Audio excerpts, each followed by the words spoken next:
Hello students, एक बार फिर आपका हमारे यूट्यूब चैनल पर स्वागत है। आज हम मैथ्स के बहुत ही इंपॉर्टेंट क्वेश्चंस लेके आए हैं जो आपके एसएससी एग्ज़ाम्स के लिए, चाहे उसमें सीजीएल हो, सीएचएसएल हो, सीपीओ, कोई भी एग्ज़ाम हो, उसमें काफ़ी इंपॉर्टेंट ये क्वेश्चंस रहने वाले हैं। और मैंने ये क्वेश्चन जो जनरली फ्रेम किए हैं वो मेन्स के पॉइंट ऑफ व्यू से ही किए हैं।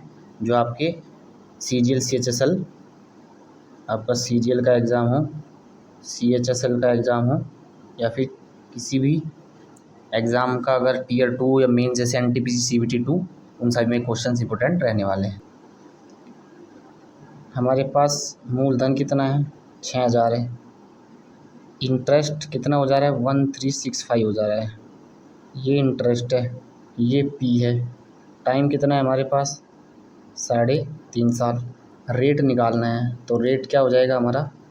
जो हमारे पास आई वाला फॉर्मूला होता है ना, ये आई इज इक्वल टू क्या होता है? PRT/100। तो PRT/100 में वैल्यू रख दो। पी हमारे पास है 6000, ठीक है, इंटू आर तो हमें निकालना ही है। टाइम है हमारे पास 3.5 अपॉन में 100। और जो हमारे पास इंटरेस्ट है ये भी कितना है हमारे पास? ये वैल्यू भी हमारे पास दी हुई है 1365, ठीक है, हमने निकाल ली। अब देखिए कैलकुलेट कीजिए, 2 जीरो से 2 जीरो कैंसिल, इस जीरो से ये पॉइंट हट जाएगा यहाँ से। 35 छिका कितना होता है? 210 होता है। तो यहाँ पे डिवाइड कर दीजिए, 21 पंजे तो आर आ जाएगा। इस जीरो से पॉइंट आ जाएगा। 21 पंजे 21 छिक्का 126 और 21 पंजे 105, तो 6.5% आ जाएगी रेट हमारी। तो रेट निकल के आएगा 6.5%। अब क्या बोल रहा है आगे क्वेश्चन में कि अगर रेट को 2.5% बढ़ा दिया जाए, तो जब 2.5% बढ़ा दिया गया, हमारा 6.5% था, 2.5% इसमें और बढ़ा दिया इसने, तो ये कितना हो जाएगा? 9% हो जाएगी वैल्यू। अब 9% के अकॉर्डिंग 6000 का उसी 3.5 साल में कितना अमाउंट बनेगा, ठीक है। तो देखिए 6000, इसका कितना हो जाएगा? 3.5 साल में 9% के हिसाब से कितना हो जाएगा? 9 इंटू 3.5 कितना होता है? 31.5, तो 131.5% ये वैल्यू बनेगी।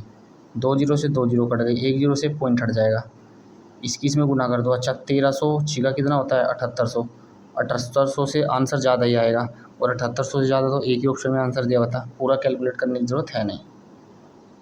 अगला क्वेश्चन है, यदि एक धनराशि को रीता, गीता, सीता के बीच इस प्रकार बांटा जाता है कि रीता का हिस्सा गीता के हिस्से से 4 गुना है और गीता का हिस्सा सीता, यानी कि देखिए 1 मिनट, यहाँ पे क्या है? एक रीता है, एक गीता है, एक सीता है। रीता का हिस्सा, यहाँ पे गीता का हिस्सा सीता से 4 गुना है, सीता से 4 गुना है इसका, और रीता का गीता से 4 गुना।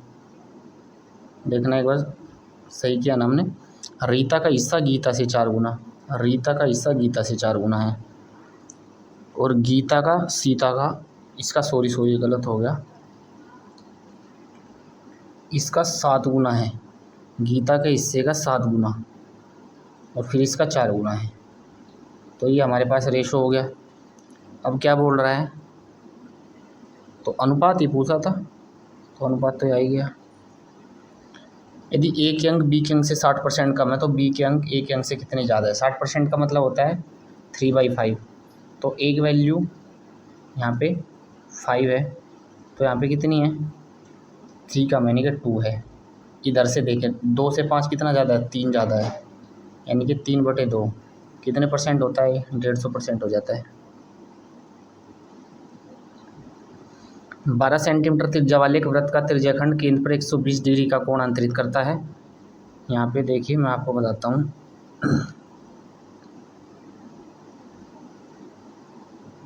हमारे पास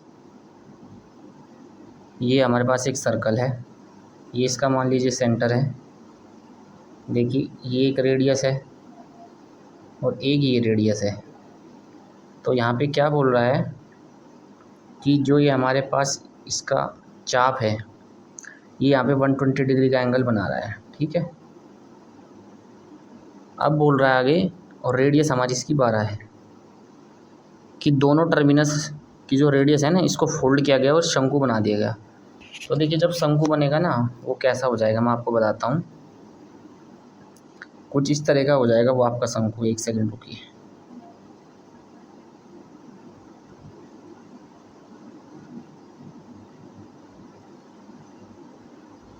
देखिए मैं आपको बताता हूँ यहाँ पे शंकु कैसा बनेगा आपका। जैसे यहाँ पे थी ना, ये रेडियस थी, ये रेडियस थी, तो देखिए जो हमारे पास ये होती हैं इस तरह से आएगा, और जो इसकी ये चाप है ना, ये इसकी परिधि बन जाएगा शंकु की। तो इसकी रेडियस 12 है, तो इसकी भी स्लैंट हाइट तो 12 ही होगी। अब इसके आधार की परिधि कितनी होगी, इस चाप की लंबाई बताइए पहले। ये एंगल कितना है, ये 120 डिग्री है, तो इसकी लेंथ कितनी होती है 120/360, मतलब 1/3 इंटू में 2πr। 2πr है हमारे पास 12। ये इस चाप की लंबाई निकाली हमने। इस चाप की लंबाई इसकी परिधि के बराबर है, तो 2πr, 2π से 2π कट गया, 3 चौक 12, यानी कि हमें पता चलेगा कि इसकी जो आर है ये 4 है, और इसकी ये वाली कितनी है 12 है, तो इसकी हाइट निकल जाएगी यहाँ से। तो इसकी हाइट देखिए क्या हो जाएगी, 12 का स्क्वायर माइनस 4 का स्क्वायर, 4 तो कॉमन ही आ जाएगा, और यहाँ पे 12 स्क्वायर माइनस 4 स्क्वायर में क्या आएगा वैल्यू, 4 कॉमन आ जाएगा, और वहाँ पे आ जाएगा 3 स्क्वायर माइनस 1 स्क्वायर, यानी कि 2√2, 8√2 आ जाएगी वैल्यू। ये जो हाइट है ना, ये आएगी 8√2। शंकु का आयतन कितना होता है 1/3 πr square H, πr square H. तो आर भी हमारे पास कितना है 4 है, एच हमने निकाल लिया 8√2 है। तो देखिए वैल्यू क्या आ जाएगी यहाँ पे, 1 सेकंड रुकिए।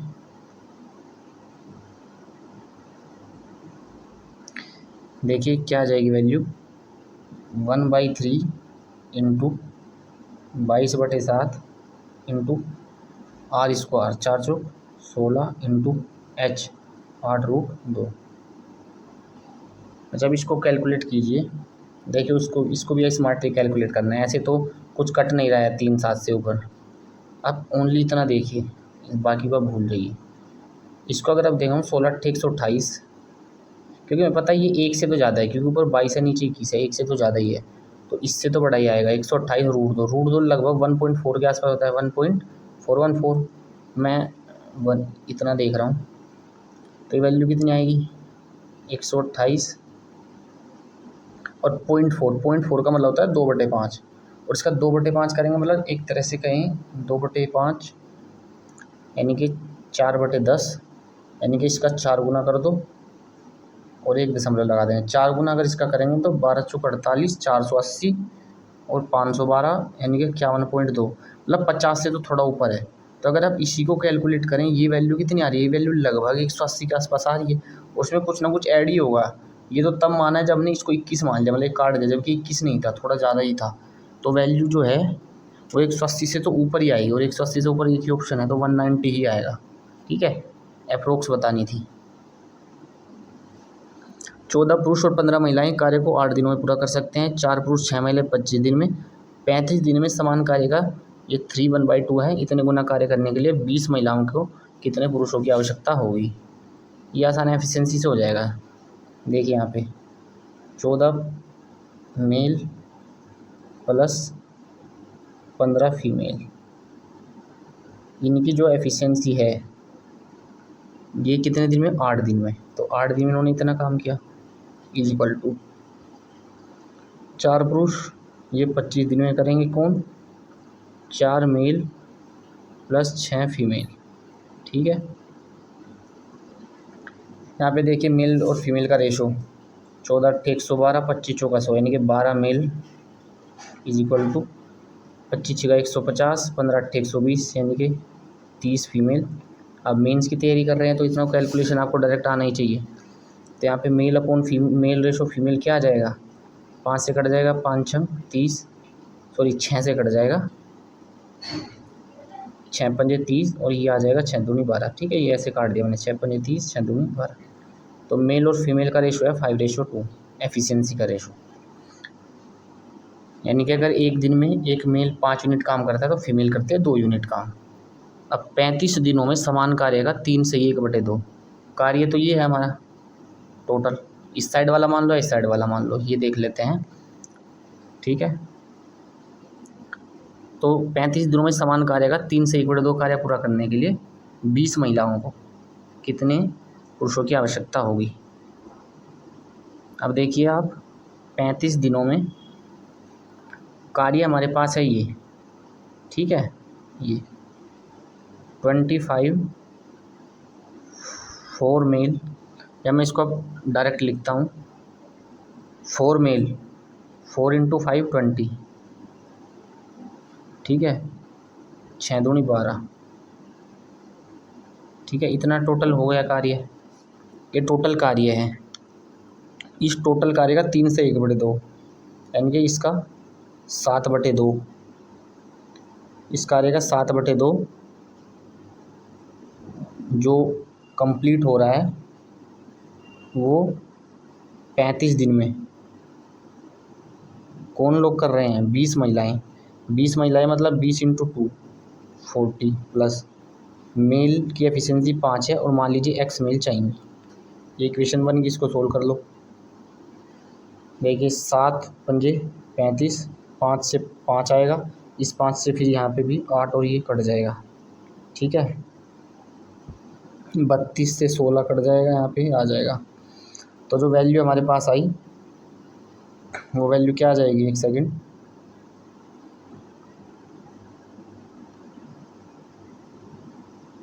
देखिए मैं आपको बता देता हूँ थोड़ा, यहाँ पे सोल्व करके वैल्यू क्या आ जाएगी। यहाँ पे ये 16 है, ठीक है, यहाँ पे तो 16 आ गया, = यहाँ पे क्या 8 + x, तो x की वैल्यू क्या आ जाएगी, 8 आ जाएगी, ठीक है,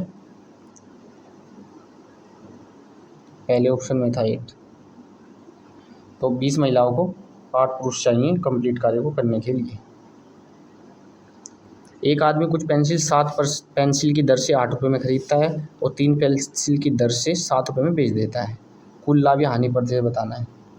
अच्छा देखिए 7 पेंसिल 8 रुपये में, ठीक है, एक पेंसिल कितने में आई, एक पेंसिल का CP कितना है 7/8, एक पेंसिल का SP कितना है, ठीक है, एक 3/7, ठीक है। तो अगर हम देखें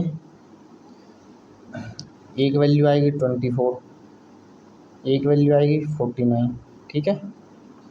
लाभ या हानि कुछ भी है उससे हमें ऑर्डर से मैटर ही नहीं है, क्योंकि इसने उतना नहीं पूछा है हमसे, बस इतना ही पूछा है कितना चेंज है। 24 से 49 जा रहे हैं, 24 का पूरा 100% 24 ही जाएगा तो 48 होता, ठीक है, तो 48 से थोड़ा 100% से ऊपर आएगा, 100% से तो सारी ऊपर हैं, लेकिन क्या इतनी, ये तो मतलब ही नहीं पड़ता। अब एक ज़्यादा है, यानी कि 1/24 और कितना परसेंट होता है, 1/24 होता है 4% से थोड़ा सा ज़्यादा, तो 100% में 4% से थोड़ा सा और ज़्यादा, मतलब 104% के आसपास वैल्यू आएगी। ये हो जाएगा आपका आंसर। 5 अंकों की अधिकतम संख्या जिसे 13, 17, 23 और 34 से विभाजित करने पर प्रत्येक स्थिति में कोई शेषफल नहीं बचता है, मतलब पूरा पूरा कट जाता है। तो सीधी सी बात है, हमारे पास जो नंबर हैं 13, 17, 23 और 34, इनका जो LCM होता है, ठीक है, इनका जो LCM होगा वो कौन सी नंबर होगी, जो इन सभी से कट जाएगी। और 5 अंकों की कैसे होगी उसको बाद में देखते हैं, पहले इनका LCM हमें चाहिए। LCM भी देखिए कैसे निकालेंगे। 17 और 34 का तो 34 ही होता है, फिर 13, 23 और 34 तो को प्राइम हो जाएंगे, प्राइम हो जाएंगे आपस में, को प्राइम, तो 13, 23 × 24 34, इनको तो डायरेक्ट मल्टीप्लाई ही करना पड़ेगा आपको, वही इनका LCM है। अब देखो इनको मल्टीप्लाई कैसे करोगे, आपको मल्टीप्लाई करना आसानी से आना हो चाहिए कि जल्दी कैसे कर पाएंगे हम इसको, कैसे करेंगे।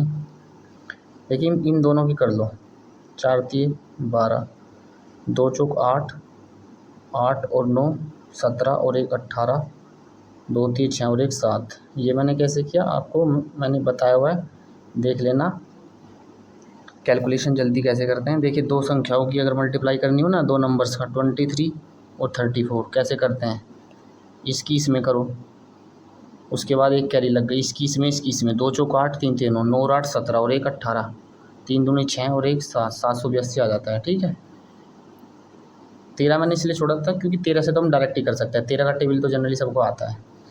13 दूनी 26, 13 अट्ठे 104 और 2 106 हैं, 10, 13 सत्ते 91 और 10 101, ये वैल्यू आ गई।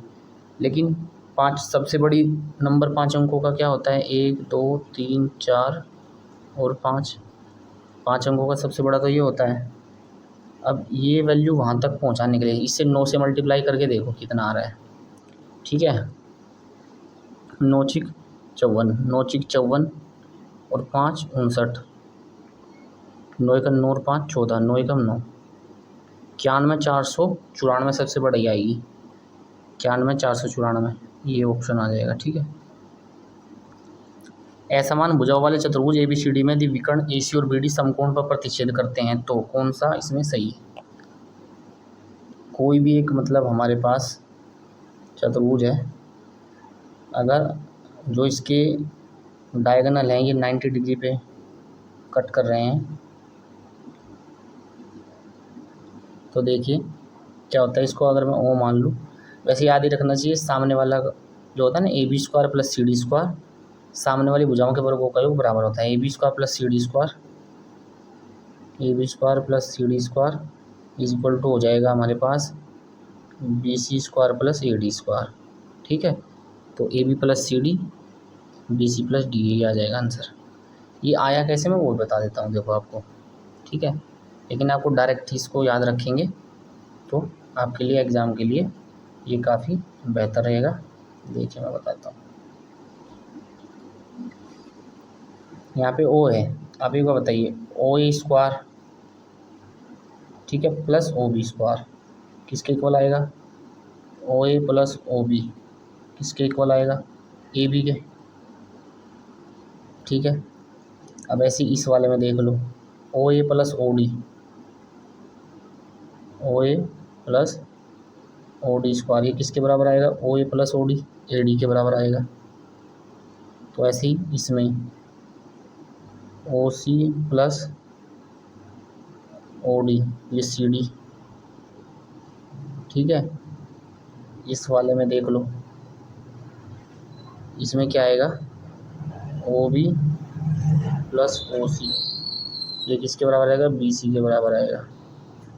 सभी को हम ऐड कर देंगे तो हर चीज़ 2 बार आ रही है, OA OB OC OD इधर, तो देखिए क्या हो जाएगा, उधर AB BC CD और AD। तो यहाँ पे हमारे पास जो वैल्यू है वो क्या आ रही है, देखिए मैं आपको बता देता हूँ। ये आ रहा है हमारा सोल्व हो गए 2 of OA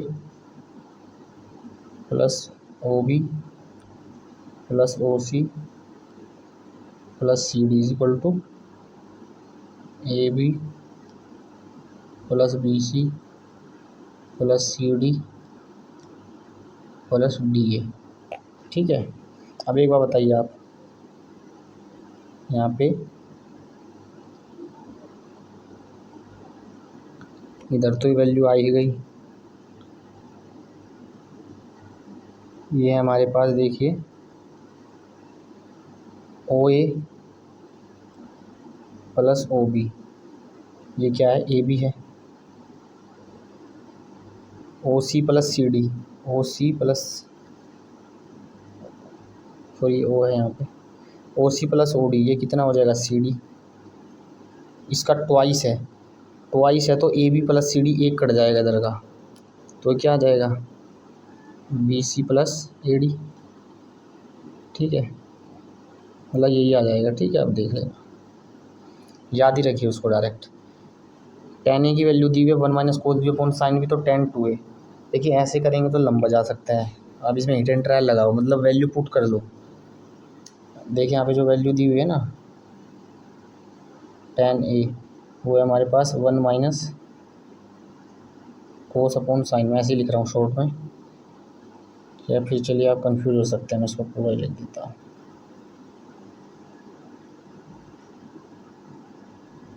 1 minus cos B upon sine B। अब देखिए 4 वैल्यू हैं, अगर मैं 45 पुट करूँ ना, प्रॉब्लम ये है 45 अगर मैं पुट करता हूँ, अगर इन दोनों में से अंतर है तो हम कन्फ्यूज जाएंगे, ये 2 ऑप्शन कट जाएंगे। लेकिन और अगर नहीं है 45 से आंसर, फिर ये दोनों कट जाएंगे। चलो 45 रखते हैं, बी की वैल्यू 45 रखी मैंने, तो क्या आ जाएगा, ये आ जाएगा हमारे पास √2 - 1।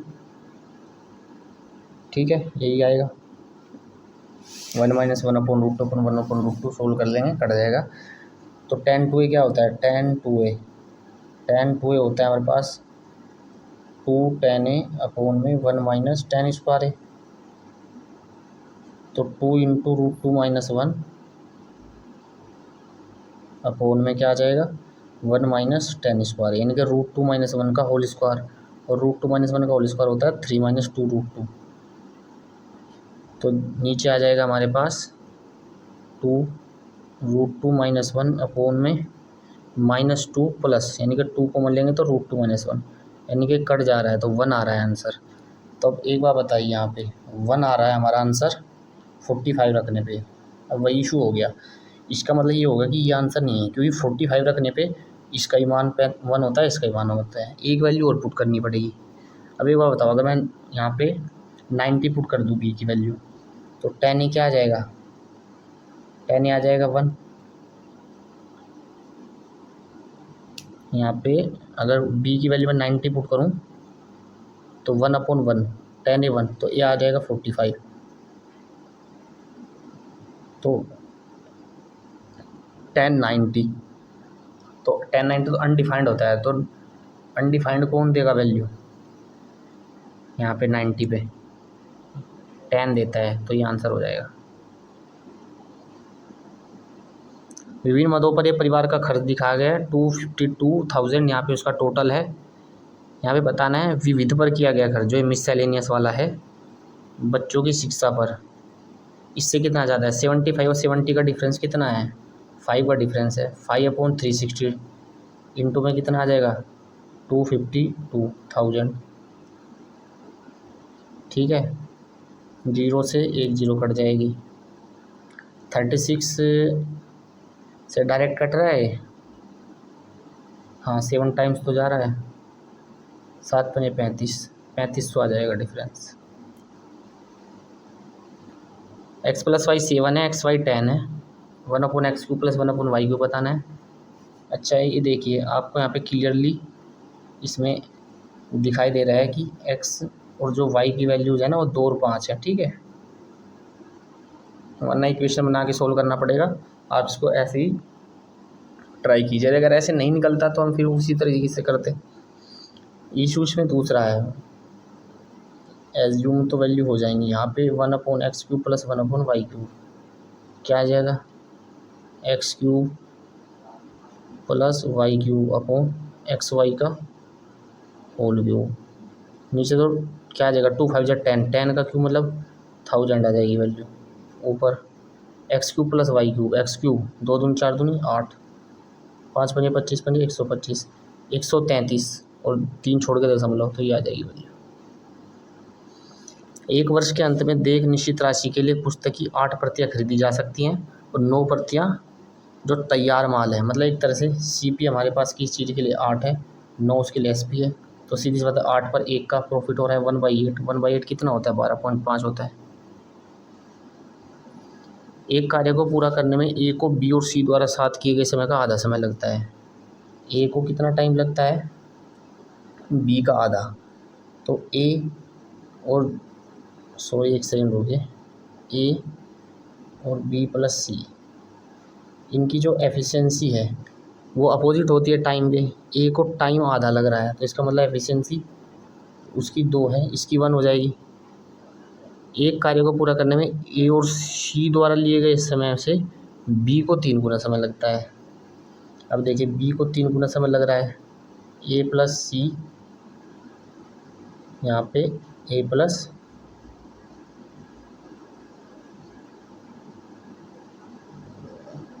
+ C और B, A + B को 3 गुना समय लग रहा है, तो मतलब एफिशिएंसी ये हो जाएगी। अब A + B + C यहाँ से 4 आ रहा है, वहाँ से 3 आ रहा है, तो बराबर होना चाहिए था, क्योंकि A + B + C तो सेम चीज़ है। वहाँ पे 4 से मल्टीप्लाई कर दो, यहाँ पे 3 से मल्टीप्लाई कर दो, तो देखिए वहाँ पे फाइनली हमको चाहिए क्या ना, A + B + C रेशो मिल जाएंगे। तो हमारे पास जो रेशो आएगा ये वैल्यू क्या बन जाएगी, ये वैल्यू हमारे पास बन जाएगी 8, ये वैल्यू बन जाएगी 4, ये वैल्यू बन जाएगी कितनी बन जाएगी 9, और ये वैल्यू 3, क्योंकि इसको 3 से मल्टीप्लाई किया हमने बड़ा बनाने के लिए। अब देखिए ए की एफिशिएंसी यहाँ पे पूछा क्या है, ए अकेले वह समय जिसमें ए अकेले कार्य को पूरा कर सकता है। ठीक है, ए की एफिशिएंसी कितनी है, ए की एफिशिएंसी है हमारे पास 8। अब देखिए बी प्लस सी की 4 है, ठीक है, और बी की 1 है, बी की 1 है, बी प्लस सी की 4 है, तो इसका मतलब सी की 3 है। ठीक है, तो यहाँ पे ये हमारे पास आ गया इनका एफिशिएंसी का रेशो 8:1:3। अब यहाँ पे एक बात बोली थी ये कि ए और सी ये दोनों नहीं है, तीनों होगा, ये गलत लिखा है, तीनों 15 दिन में करते हैं किसी काम को, तो ए कितने में करेगा, तीनों 15 में कर रहे हैं, तो 8, 1, 9 और 12 इंटू 15 ये टोटल वर्क हो गया। ए कितने दिन में करेगा, 8 से भाग दे देंगे, तो 180/8, 180/8 कितना होता है 22 पॉइंट समथिंग आएगा। तो देखिए सॉरी एक सेकेंड, ये आ जाए 22.5, 22.22% सांद्रता। अच्छा जैसे आप ये परसेंटेज है ना, इसको आप सीधे फ्रैक्शन में आपको आना चाहिए कितना होता है। ठीक है, 22.22% कितना होता है, 2/11 होता है। ठीक है, सॉरी 2/9 होता है, 2/9। एसिड घोल के 36 लीटर को 28 4/7%, ये कितना होता है 2/7 होता है। ठीक है, इसका 36 है, इसका 14 है। अब इसका 36, इसका 14, उसमें जो एसिड है और बाकी तो नॉर्मल वाटर है, इसमें एसिड कितना है 2/9 यानी कि 8, बाकी 28 है। इसमें 4 ये हो जाएगा, यहाँ पे ऐसे कर रहे हैं हम, 7 दूनी 14, 2 दूनी 4, 14 में 4 ये 10 बच जाएगा। पूछ के नए घोल में अम्ल की सांद्रता, अम्ल है 12, टोटल कितना है 36 और 14 50, तो कितना हो जाएगा 24% हो जाएगा। देखिए हमारे पास अगले क्वेश्चन में क्या बोल रहा है कि क्षेत्रीय स्तर पर खड़ा एक टावर के आधार से 160 मीटर की दूरी पर एक बिंदु पर एक निश्चित कोण बनाता है, और इसकी ओर 100 मीटर आगे बढ़ने पर टावर पहले से 2 गुना कोण बनाता हुआ पाया जाता है। तो टावर की हाइट बतानी थी कितनी है। ठीक है, अब देखिए यहाँ पे जैसे मैं ये बना देता हूँ,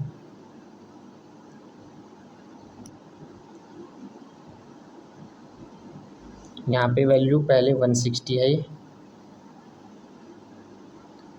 लेकिन हो क्या रहा है कि जब हम यहाँ पे 100 मीटर चल लेते हैं ये दूरी, तो अगर ये एंगल थीटा था, तो अब जो यहाँ से बनेगा ये वाला एंगल 2 थीटा है। ठीक है, हाइट पूछिए, हाइट मान ली मैंने h है, तो अब देखिए फॉर्मूला लगा दो। अच्छा 160 है, 100 है, तो ये वाली 60 हो जाएगी।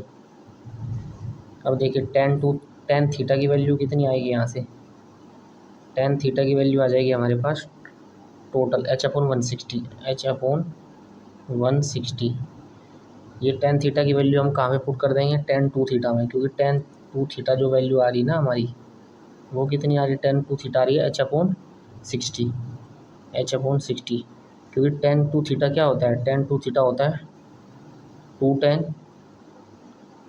अपॉन में 1 - tan स्क्वायर, 1 - tan स्क्वायर, तो ये वैल्यू क्या है h/60। अब tan थीटा की वैल्यू क्या है, h/160 यहाँ पे रख दो, h/160, तो क्या आ जाएगा h/80, 2 से काट दिया मैंने, 1 - h अपॉन यहाँ पे 160 इसका होल स्क्वायर आ जाएगा, इज इक्वल टू क्या आ जाएगा, इज इक्वल टू आ गया h/60, ये यहाँ से अगर मैं इसको काटूँ h तो कट ही जाएगा, यहाँ पे 80 इधर आएगा, ये अपोन में है तो यहाँ पे मल्टीप्लाई में आ जाएगा 80, ठीक है, ये आ जाएगा। तो 20 चौका 80, 20 30 60, ठीक है। तो 1 माइनस एच अपॉन 160 का whole square is equal to कितना आ जाएगा 3/4, ठीक है। तो एच अपॉन 1/60 का whole square is equal to कितना आ जाएगा 1 माइनस 1/4, 1/4, 1/4 मतलब 1/2 का स्क्वायर, स्क्वायर को स्क्वायर से काट दो तो एच की वैल्यू क्या आ जाएगी 160/2 यानी कि 80। तो कितनी आ जाएगी आंसर 80। एक कक्षा में परीक्षा उत्तीर्ण करने वाले छात्रों का प्रतिशत है 52%, 52% उत्तीर्ण होते हैं, ठीक है। परीक्षा उत्तीर्ण करने वाले लड़के और लड़कियों की संख्या समान है। मान लेते हैं टोटल 100 है, 100 में से बोल रहा है 52 उत्तीर्ण हुए, तो 100 में से उत्तीर्ण कितने हुए 52, ये पास वाले हैं, ठीक है। इन पास में बॉयज़ भी 26 हैं और जो गर्ल्स हैं वो भी 26 हैं, ठीक है। अब आगे क्या बोल रहा है, यदि परीक्षा में अनुत्तीर्ण होने वाले लड़के परीक्षा में अनुत्तीर्ण होने वाली लड़कियों की तुलना में 120% ज़्यादा हैं, यानी कि जो फेल वाले लड़के और लड़कियों का अनुपात है वो कितना है, लड़के 120% ज़्यादा है। 120% का मतलब कितना है, एक तरह से 220 है तो ये 100 है, यानी कि रेशो कितना आ जाएगा यहाँ पे 11:5 का रेशो आ जाएगा। अच्छा, अब अनुत्तीर्ण है कितने, पास 52 हुए थे तो 48 फेल हुए हैं, तो 16 यूनिट 48 के बराबर है। तो फेल लड़के कितने फेल हुए हैं यहाँ पे 3, 33 बॉयज़, और गर्ल्स कितनी फेल हुई हैं 5 3 15 इतनी। पूछा क्या था, तो कुल छात्रों अनुत्तीर्ण लड़कियों का प्रतिशत 15%। देखिए अगले क्वेश्चन में क्या बोल रहा है हमारा, एक गाड़ी चालक है 7:30 बजे बेंगलोर से रवाना होता है और 14:30 बजे 500 किलोमीटर दूर एक स्थान पर पहुंचने की अपेक्षा करता है। 12:30 बजे पाता है कि उसने 60% दूरी तय की है, वह अपने गंतव्य तक पहुंचने के लिए गाड़ी गति कितनी बढ़ानी होगी। देखिए 7:30 बजे से चला, उसको 14:30 7:30 से 14:30 कितना होता है 7 घंटे, मतलब उसको 7 घंटे में कितनी दूर जाना है, 7 घंटे में उसको पहुंचना है 500 किलोमीटर। अब देखिए आगे क्या बोल रहा है, लेकिन 12:30 बजे मतलब 5 घंटे बाद वो 60% ही दूरी तय कर पाया, मतलब 5 घंटे में उसने कितनी दूरी की है, इसका 60%, इसका 60% होता है 300 किलोमीटर उसने तय की। अब बोल रहा है बाकी जो दूरी है उसको समय पर पहुंचने के लिए कितनी स्पीड बढ़ानी होगी। 5 घंटे हो गए, 2 घंटे हो रहे हैं उसके पास, 2 घंटे हो रहे हैं और दूरी कितनी है उसके पास, और दूरी है उसके पास 200 और, तो उसको किस स्पीड से जाना है 100 की स्पीड से जाना है, ठीक है। यहाँ पे स्पीड कितनी थी 5 घंटे में 300, मतलब यहाँ स्पीड थी 60, 100 को जाना है अब, मतलब कितनी और बढ़ानी है 40 और बढ़ानी है। ए सीधे बी से समानुपाती और सी से व्युत्क्रमानुपाती है, यानी कि इस कंडीशन में क्या होता है ना, ए इज इक्वल टू होता है कांस्टेंट कुछ और बी अपॉन सी, ठीक है, ये इक्वेशन बनती है। ए की वैल्यू 5/4, तो कांस्टेंट की वैल्यू निकल जाएगी यहाँ से। सी की वैल्यू है 9/15, 9/15 और बी की वैल्यू है 3/5, ठीक है। ये तो क्या आएगा यहाँ पे देखिए 3/5 इंटू 15/9 हो जाता है, 3 3 जा 9, 5 3 जा, ये तो 1 आ गया कट के, ठीक है। तो के की वैल्यू क्या आ जाएगी 5/4 आ जाएगी, तो इसका मतलब ए इज इक्वल टू कितना आ रहा है 5/4 इंटू में बी अपॉन सी, ये आ रहा है। अब क्या बोल रहा है इसमें से, अब ए √3 है, यहाँ पे रख दिया मैंने √3 इज इक्वल टू 5/4 इंटू में बी अपॉन सी, बी है 12, सी हमें बताना है क्या है 4 3 12, ठीक है, वो यहाँ पे आ जाएगा, तो कितना आ जाएगा 5√3 आ जाएगा। 2x + 3y + 4, 2x + 3y - 5 x² by² + 2hxy 2gx इसके बराबर है, मतलब कांस्टेंट की वैल्यू निकालनी है, ठीक है। ये देखिए 2x + 3y + 4, ठीक है, 2x + 3y -5। अब देखिए ए, बी, मैं लिख लेता हूँ सी, जी, एफ और एच। ए है एक्स स्क्वायर का गुणांक। एक्स स्क्वायर का गुणांक क्या आएगा यहाँ पे? 2 2 जा 4 आएगा। वाई स्क्वायर का गुणांक 9 आएगा। एच किसका गुणांक है? सी का देख लो, सी किसका है? सी है हमारा कांस्टेंट, कांस्टेंट तो 4 पंजे 20, माइनस का 20 आएगा। अब देखिए जी, जी है हमारे पास किसका गुणांक? 2x का गुणांक। तो देखिए मतलब x का गुणांक यहाँ पे कितना आ रहा है? x का गुणांक आ रहा है यहाँ पे -5,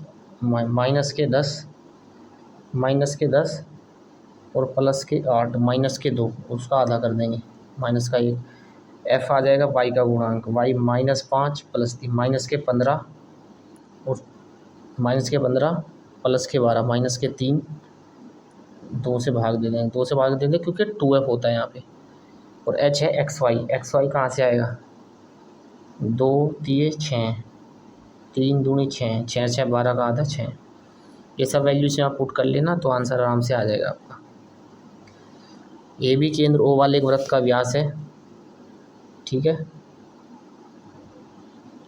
ए बी का एक व्यास है, ठीक है। ओ सेंटर है। क्या बोल रहा है? सी पर स्पर्श रेखाएं क्यू पर बनी ए बी से मिलती हैं। सी पर स्पर्श रेखाएं क्यू पर बनी ए बी से मिलती हैं। यदि कोण सी ए बी 34 है तो कोण सी बी, सी कोई पॉइंट है हमारे पास शायद ये। सी पर स्पर्श रेखा क्यू पर बनी ए बी से मिलती है। अच्छा, मतलब ये बोल रहा है कि यहाँ से जो टेंजेंट खींचेंगे हम ना, वो ए बी को बढ़ाएंगे तो यहाँ पे वो कहाँ पे मिलती है? क्यू पे मिलती है। तो बोल रहा है कि सी ए बी 34 है।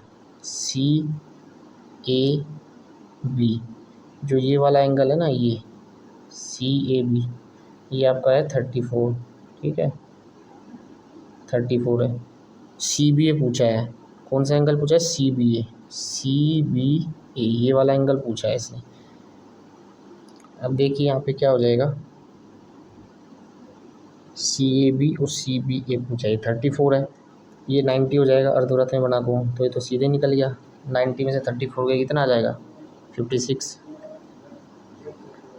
31 संख्याओं का औसत 25 है, पहली 16 का 27 है, अंतिम 16 का 21.5 है।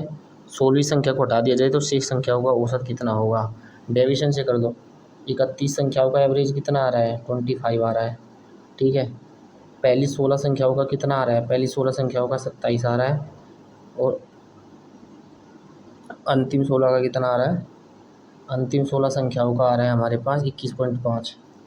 अब देखिए डेविएशन कितना है, कितने का फ़र्क आ रहा है? +2 16 पे, इनके यहाँ पे +32 का चेंज है। यहाँ पे देखिए +25 - 21.5 कितना आएगा? 3.5 माइनस का, और 16 से 3.5 को गुना कर दो तो -52 आ रहा है, तो -52, ठीक है। तो यहाँ पे जो टोटल डेविएशन है वो कितना है? -20 डेविएशन आ रहा है, -20 ये डेविएशन आ रहा है। मल्टीप्लाई सही किया ना, 3.5 × 16, 3.5 × में 16, 16 पंजे 80, 16 की 48 और 8 56, सॉरी 56 आएगा। तो जो डेविएशन है वो कितना आ जाएगा? यहाँ पे डेविएशन आ जाएगा हमारे पास 6 में से 2 गए 4, 5 में से 3 गए 2, -24। तो 31 संख्याएँ का एवरेज 25 था, डेविएशन -24 का है, तो जो 16वीं संख्या है वो 1 है। 25 - 24 वो हो जाएगी हमारे पास 1। अब शेष संख्याओं का औसत पूछा है, 31 × 25, इनका सम हो गया, उसमें से इस 1 को घटाना है और बटे में 30 करना है। अब आप एक बार बताइए, ये 1 को अगर मैं हटा भी दूँ तो ज़्यादा फर्क पड़ेगा इससे, क्योंकि 1/30 तो वैसे ही बहुत पॉइंट वैल्यू देता है, ऑप्शन में तो मिनिमम 1 का तो डिफरेंस है ही। और जब इसको इससे डिवाइड करेंगे ना, देखो मैं एग्ज़ाम में आपको क्या अप्रोच रखना है ना, आपको वो टेक्निक बता रहा हूँ कि आपको कैसे सोचना है क्वेश्चन को। ये 30 होता तो भी आंसर 25 होता है, 30 से ज़्यादा है तो 25 से बड़ा आंसर हो, 25 से बड़ा एक ऑप्शन था ये। अगर आपको समझ में ना आए तो इस वीडियो को दोबारा से पॉज करके आप इसको देख सकते हैं अच्छे से। यदि 10^0.48 एक्स है, 10^0.7 वाई है, X power Z Y square है। एक्स पावर जेड किसके बराबर है? वाई स्क्वायर के बराबर है। एक्स हमारे पास कितना है? 10^0.48, ठीक है। इसका स्क्वायर इज इक्वल टू किसके बराबर है? वाई के स्क्वायर के, यानी कि यहाँ पे 0.7 और इसका स्क्वायर, ठीक है। यहाँ पे देखिए क्या आ जाएगा, 10 पावर कितना आ जाएगा यहाँ पे? एक्स पावर जेड, सॉरी ये वाला स्क्वायर नहीं था, ये जेड था, तो सॉरी यहाँ पे। तो यहाँ पे देखिए क्या आ जाएगा, 10^0.48 जेड, ठीक है, इजिकल टू 10 पावर कितना आ जाएगा? 1.4 आ जाएगा। बेस सेम है तो ये भी सेम हो जाएंगे। तो जेड की वैल्यू क्या आ जाएगी? 1.4 अपॉन में 0.48। इसको कैलकुलेट करना है आपको, 140/48। अगर मैं इसको 4 से काटूँ तो 4×3 = 12, 4×5 = 20, 4 से 35/12। 35/12 कौन सा ऑप्शन है इसमें? ये है। एक्स की वैल्यू दी हुई है और इसकी वैल्यू पूछी है।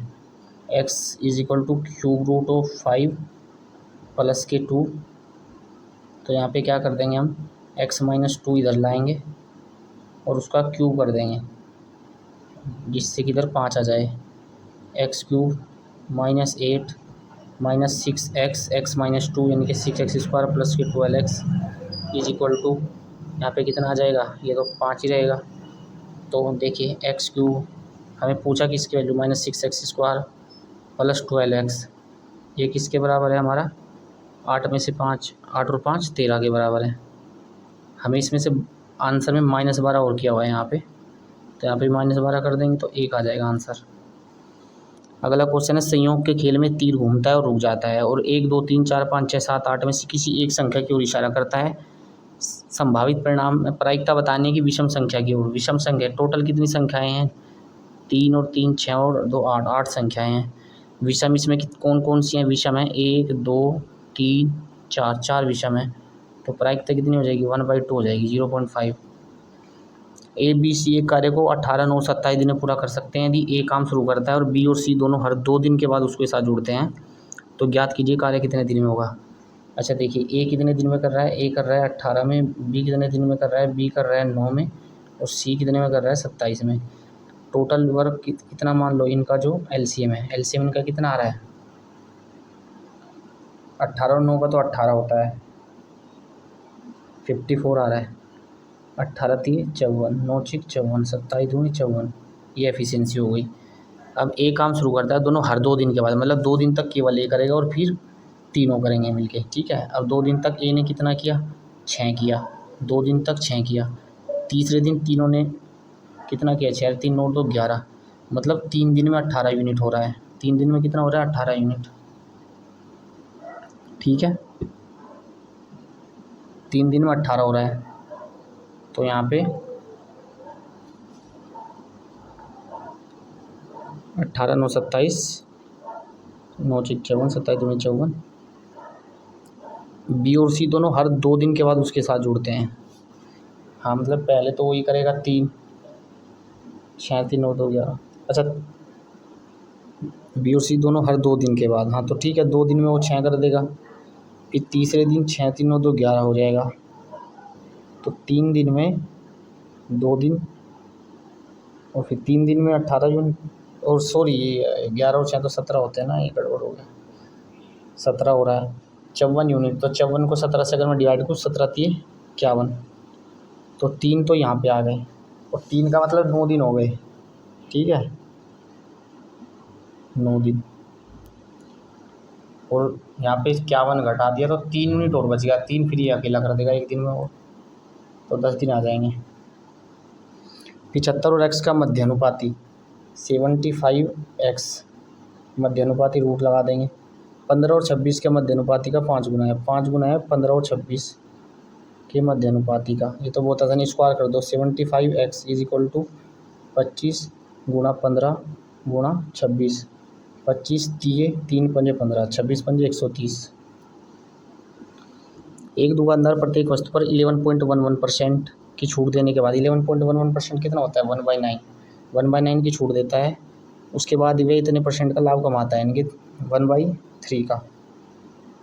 यदि मैं 900 रुपये की अंकित वस्तु पर मार्क प्राइस कितना है 900, उस पर 1/9 की छूट यानी कि 8/9 में बेचता है, तो कितने में बेच रहा है वो 800 रुपये में बेच रहा है, ठीक है, स्टार्टिंग में। लेकिन बाद में क्या करता है, अच्छा 800 पर भी क्या है, वो इतना लाभ कमा रहा है, इतना लाभ है 1/3। 1/3 का लाभ मतलब है कि अगर ये 3 CP है तो ये SP 4 होगा, लेकिन SP तो 800 हो गया, तो ये भी कितना हो जाएगा, ये भी 200 गुना हो जाएगा, तो CP 600। मतलब हमारे पास एक तरह से कहूँ मैं, मार्क प्राइस 900 था, तो हमने निकाला CP कितना है 600 है, और जो SP है, SP कितना आ जाएगा 800 आ जाएगा।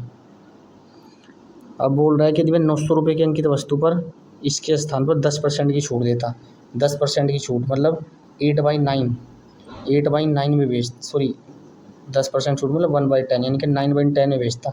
9/10 का मतलब होता है 810 में, तो ये 900 है, 900 का 1/10 छूट है, मतलब 9/10 में बेच रहा है। 9/10 का मतलब कितना होता है 810, तो उसका लाभ प्रतिशत कितना होगा, CP 600 है, 600, SP 810 है, तो परसेंटेज में प्रॉफिट कितना हो रहा है 600। 60 को 600 की चीज़ों को 810 में, यहाँ पे 6 से डिवाइड कर दो 210 को, 36 18 19 20 की 6 पंजे 30, 35% आ रहा है।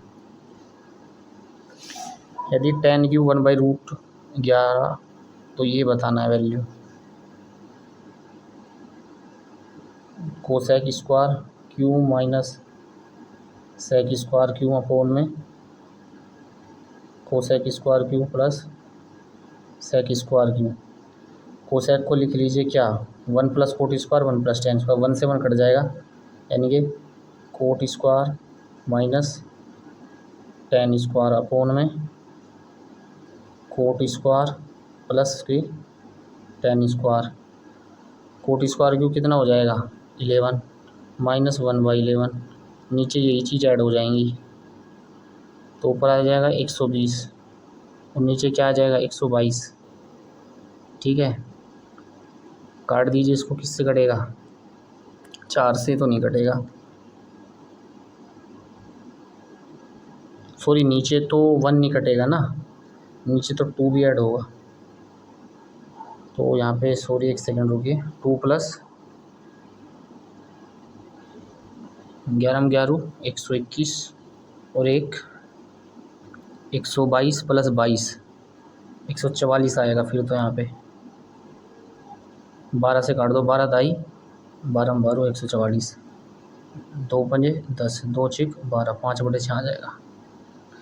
आज का लास्ट क्वेश्चन देख लेते हैं। x + y + z दिया है, x² + y² + z², x³ + y³ ये बहुत बार क्वेश्चन आता है, फॉर्मूला होता है इसकी 3 फॉर्म होते हैं, यहाँ पे कौन सी यूज होगी वो देखना है। देखिए x³ + y³ + z³ minus 3xyz, ये क्या होता है, बहुत सारे फॉर्मूले होते हैं इसमें, एक ये भी होता है शायद 1/2 x + y + z, सॉरी 1/2 तो इस वाले में नहीं आएगा, देख लेना, 3x² + y² + z² माइनस यहाँ पे क्या आएगा